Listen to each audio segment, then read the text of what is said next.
College, মাদ্রাসা, technical এবং vocational ইনস্টিটিউটের শিক্ষার্থীবৃন্দ এখানে অংশগ্রহণ করবে। টোটাল প্রায় 50,000-এর মতন শিক্ষা প্রতিষ্ঠান পার্টিসিপেট করবেন।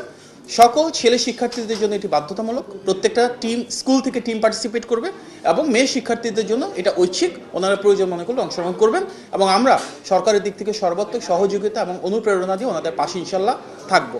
আমরা চাই দেশ জুড়ে একটা উৎসবমুখর পরিবেশ সৃষ্টি হোক, যেটা মাননীয় প্রধানমন্ত্রী সবসময় বলে এসছেন যে আগামী শিক্ষা ব্যবস্থা হবে সেরকম, যেখানে আমাদের শিক্ষার্থীদের ভেতর মেধা, মননশীলতা এবং সৃজনশীলতা বহিঃপ্রকাশ ঘটবে।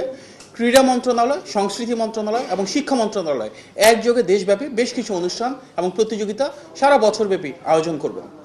আমাদের যে শিক্ষা ব্যবস্থার লক্ষ্য, সেখানে ন্যায্যতা থাকবে, সমতা থাকবে, শহর এবং গ্রামের শিক্ষার বৈষম্য কমে আসবে। সেই লক্ষ্যে এই প্রতিযোগিতায় কিন্তু বাংলাদেশের প্রতিটি প্রতিষ্ঠানকে 6 থেকে 12-এর শিক্ষার্থীদের আমরা সুযোগ সৃষ্টি করতে চাই, এবং আমাদের বিশ্বাস এর মাধ্যমে আমাদের শিক্ষার্থীদের আগামীর প্রজন্মে নেতৃত্ব দেওয়ার যে গুণাবলী রয়েছে, যে মেধা এবং মননশীলতা রয়েছে, সেটা বহিঃপ্রকাশ ঘটবে। আজকে সর্বসম্মতিক্রমে এখানে সিদ্ধান্ত গৃহীত হয়েছে যে সংশ্লিষ্ট প্রতিটি মন্ত্রণালয় তাদের সহযোগিতা প্রদান করবে। যেই মাঠগুলোতে খেলা অনুষ্ঠিত হবে সেই মাঠগুলো সেভাবে প্রস্তুত করা হবে।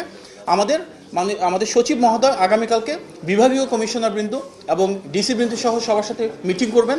স্থানীয় মাঠ প্রশাসনে কার্যকর উদ্যোগ গ্রহণের সিদ্ধান্ত নেওয়া হয়েছে।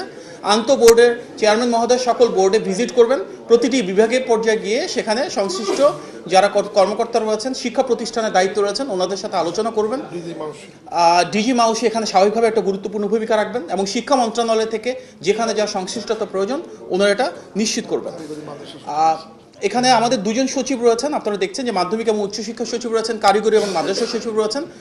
ওনারা ওনাদের কার্যকর উদ্যোগ গ্রহণ করবেন, এবং যেখানে প্রয়োজন সেখানে ওনাদের কি বলছেন আচ্ছা ফরম্যাটটার কথা বলছেন মাননীয় প্রতিমন্ত্রী মহোদয়। আপনারা জানেন যে ইতিপূর্বে প্রায় 22 লক্ষ শিক্ষার্থীর অংশগ্রহণে প্রাইমারি স্কুলের গোল্ড কাপ ফুটবল টুর্নামেন্ট হয়েছিল। সেখানে যে ফরম্যাটটা ছিল এখানেও সেম থাকবে। আমরা যেহেতু বলছি সারা বাংলাদেশে তৃণমূল থেকে আমরা খেলোয়াড় তৈরি করতে চাই, এখানে প্রথমে উপজেলা পর্যায়ে হবে, তারপর জেলা পর্যায়ে হবে, তারপর বিভাগ পর্যায়ে হবে, তারপর জাতীয় পর্যায়ের ফাইনাল খেলা অনুষ্ঠিত হবে। এবং আমাদের প্রথম যে ফার্স্ট ম্যাচটা অনুষ্ঠিত হবে সেখানে ইনশাল্লাহ আমরা প্রত্যাশা করছি মাননীয় প্রধানমন্ত্রী উপস্থিত থাকবেন, এবং প্রাইমারি স্কুল ফুটবল টুর্নামেন্টের মতন ফাইনালও ইনশাল্লাহ আমরা ওনার উপস্থিতি কামনা করছি। এই ফুটবল টুর্নামেন্টের বৈশিষ্ট্য হচ্ছে মাননীয় প্রধানমন্ত্রী সরাসরি পৃষ্ঠপোষকতা করছেন, এবং যার কারণে এর নাম প্রাইমারি স্কুলের ফুটবল টুর্নামেন্টের পাশাপাশি আমরা বলছি কি এখানে prime ministers gold cup football tournament. সুতরাং মাননীয় প্রধানমন্ত্রী সরাসরি অনুপ্রেরণা যোগাবেন, এবং আমাদের এখানে আজকে যেমন মাননীয় প্রতিমন্ত্রী মহোদয় দুজনকে আপনারা দেখতে পাচ্ছেন, আমাদের মাননীয় মন্ত্রী মহোদয় যারা এই স্টিয়ারিং কমিটিতে ছিলেন ওনারাও ছিলেন, সচিব মহোদয় বৃন্দ সহ আমরা সমন্বিতভাবে সিদ্ধান্ত নিয়েছি যে প্রতিটি মন্ত্রণালয় যা তার জায়গা থেকে দায়িত্বপূর্ণ ভূমিকা পালন করবে, এবং যেখানে যে কার্যকর উদ্যোগ গ্রহণের প্রয়োজন রয়েছে আমরা সমন্বিতভাবে সেটা নিশ্চিত করবো ইনশাল্লাহ।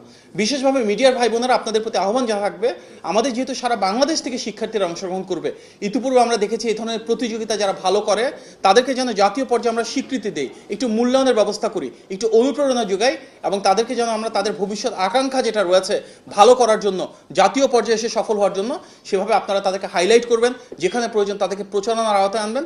ইনশাল্লাহ আমরা চাই সরকারের দিক থেকে নীতিমালাগত দিক থেকে এবং প্রতিযোগিতাকে সুষ্ঠুভাবে আয়োজনের মাধ্যমে একটা সাংস্কৃতিক, ক্রীড়া এবং শিক্ষার ত্রিপাক্ষীয় একটা বিপ্লব সৃষ্টি করতে ইনশাল্লাহ। আমাদের দুর্যোগ ব্যবস্থাপনা ত্রাণ মন্ত্রণালয়, বস্ত্র ও পাট মন্ত্রণালয়, যুব ও ক্রীড়া মন্ত্রণালয়, স্থানীয় সরকার পল্লী উন্নয়ন ও সমবায় মন্ত্রণালয় এবং তথ্য ও সম্প্রচার মন্ত্রণালয় একযোগে কাজ করছি। এটা জাতীয় পর্যায়ের একটা ইভেন্ট, এবং সব মন্ত্রণালয় মিলে, এখানে আপনারা মাননীয় প্রতিমন্ত্রী মহোদয়দেরকে দেখছেন, মন্ত্রী মহোদয়রা ছিলেন, আমরা একটা জাতীয় গুরুত্বপূর্ণ প্রস্তাবনা আকারে ধরছি, এবং ইনশাল্লাহ এই পরিকল্পনা বাস্তবায়ন হলে আমরা মনে করি সৃজনশীল যে ক্রীড়া, সেই মেধার বহিঃপ্রকাশের মাধ্যমে আমাদের শিক্ষার্থীরা আগামী বাংলাদেশের যে কাণ্ডারি আমরা বিশ্বাস করি তারা জাতীয় পর্যায়ে উঠে আসবে।